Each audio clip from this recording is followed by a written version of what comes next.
परमात्मा तो सब जगह है, परंतु उसका अनुभव नहीं कर पा रहा था। अब कीर्तन करते करते, जाप करते करते, उसके गुणों का कथन करते करते, अनुभव करते करते भक्त साधक भाव विभोर हो गया और परमात्मा की उपस्थिति का, परमात्मा का अपने में अनुभव करते हुए उसके निकट पहुंच गया। उपासना करते हुए कहता है, हे प्रभु, यदि ऐसा है तो आप कृपा करो, धियो यो नः प्रचोदयात्। क्या करो? धियो यो नः प्रचोदयात्। ये उपासना है। पहले क्या था? ओम भूर्भुवः स्वः तत्सवितुर्वरेण्यम। यहां तक क्या थी? स्तुति थी। वो परमात्मा जिसमें ये गुण हैं, वो कैसा है? वर्ण करने योग्य है। भाई जिसमें गुण होंगे उसी को तो चाहेंगे ना हम। जिसमें गुण नहीं होंगे उसको कोई नहीं चाहता। देखो, कोई भी व्यक्ति है या वस्तु है, उसमें तीन चीजें होती हैं, ध्यान देना। एक तो उस चीज का या उस व्यक्ति का कोई उपयोग हो, उपयोग जिसे क्या कहते हैं? यूटिलिटी। किसी वस्तु का उपयोग हो।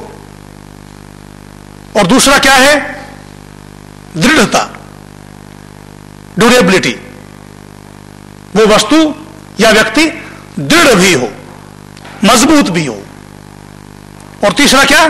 सौंदर्य, ब्यूटी।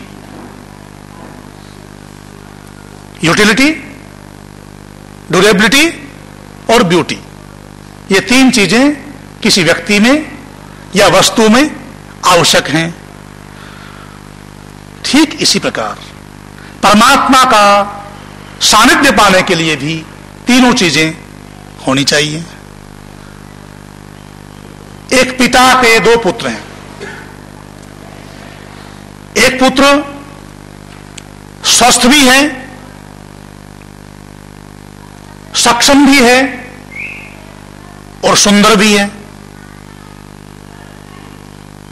संतान का उपयोग तो होता है, संतान है तो उसका उपयोग होगा, पर यदि वो किसी काम की नहीं है, निठल्ला है, कोई कार्य करना नहीं चाहता, तो उसके होते हुए भी कोई उपयोग उसका नहीं होता है, कोई काम नहीं करता है, निठल्ला है, काम चोर है, तो उसका होना निरर्थक है। मनुष्य का जीवन क्या है? प्लेटफार्म है। प्लेटफार्म रेलवे स्टेशन पर होता है। प्लेटफार्म किस लिए है? केवल प्रतीक्षा करने के लिए, या तो इधर जाने के लिए या उधर जाने के लिए। वहां नहीं रहना होता, वहां रहना निरर्थक है। प्लेटफार्म पर, सड़कों पर जो व्यर्थ घूमते हैं उन्हें या तो पागल कहते हैं या पशु कहते हैं। मनुष्य भी वैसे ही घूमता है निरर्थक, तो उसका मनुष्य बनना निरर्थक है। पशु किसे कहते हैं? पश्यति थी पशु, जो केवल देखता है इन आंखों से, भौतिक आंखों से, उसे पशु कहते हैं। मनुष्य भी जो केवल जीवित रहता है, खादते मोदते नित्यम सुनका खरा, केवल खाता है, पीता है, सोता है, डरता है, वंश वृद्धि करता है, यदि इतना ही करता है तो उसमें और पशु में कोई अंतर नहीं है। तो मनुष्य का कोई उपयोग होना चाहिए, संतान का कोई उपयोग होना चाहिए। पहली बात, वो संतान स्वस्थ होनी चाहिए और वो संतान सुंदर होनी चाहिए। सुंदर होनी चाहिए, परंतु वो सापेक्षिक है। दो पुत्र किसी पिता के हैं, एक पुत्र सुंदर है, स्वस्थ भी है, सक्षम भी है, परंतु वो पिता की और मां की सेवा नहीं करता, कहना नहीं मानता। क्या उसको कोई पिता या मां प्यार करेगा? क्या उसकी प्रार्थनाओं को कोई पिता या मां स्वीकार करेंगे? नहीं। परंतु एक पुत्र सुंदर नहीं है, परंतु मां और पिता की सेवा कर रहा है। सुंदर न होते हुए भी जो संतान मां और पिता के हितों का ध्यान रखती है, उनकी सेवा करती है, उनको सेवा से प्रसन्न करती है जो संतान, उसी संतान को मां और पिता या समाज के लोग पसंद करते हैं, प्रेम करते हैं, चाहते हैं। तो सुंदर होना वस्तु का गुण है, परंतु वो सापेक्षिक है, उसका उपयोग भी है, वो दृढ़ भी है, तो ही सौंदर्य उसका काम आएगा, तो ही उसको प्रेम किया जाएगा, तो ही उसकी प्रार्थनाओं को स्वीकार किया जाएगा।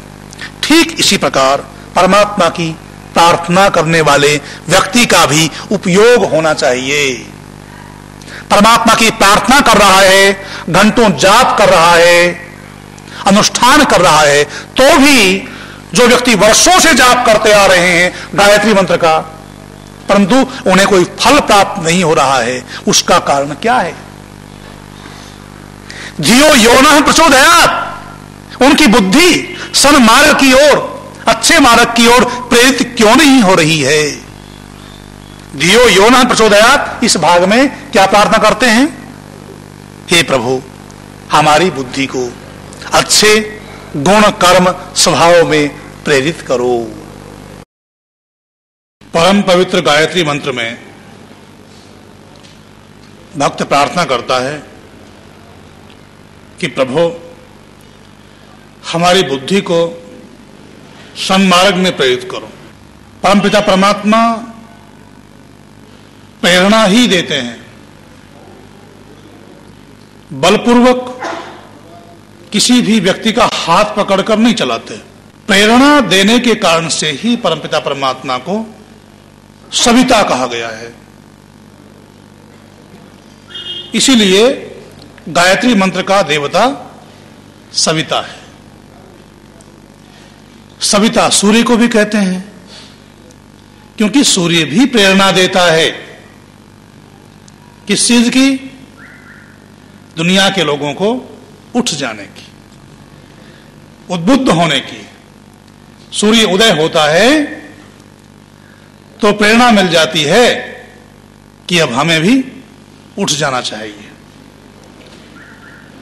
वनस्पतियों को, औषधियों को, फलों को पकने की प्रेरणा देता है सूर्य। तो प्रेरणा देने के कारण से सूर्य को भी सविता कहते हैं।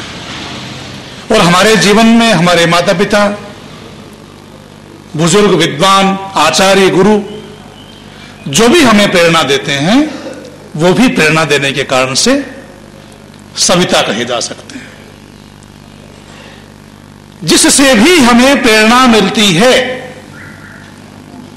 जहां से भी हमें प्रेरणा मिलती है, उसे हम सविता कह सकते हैं। और परम प्रेरणा देने वाला, हर समय जो प्रेरणा देता रहता है, ऐसा देव, ऐसा महान सविता परमपिता परमात्मा है।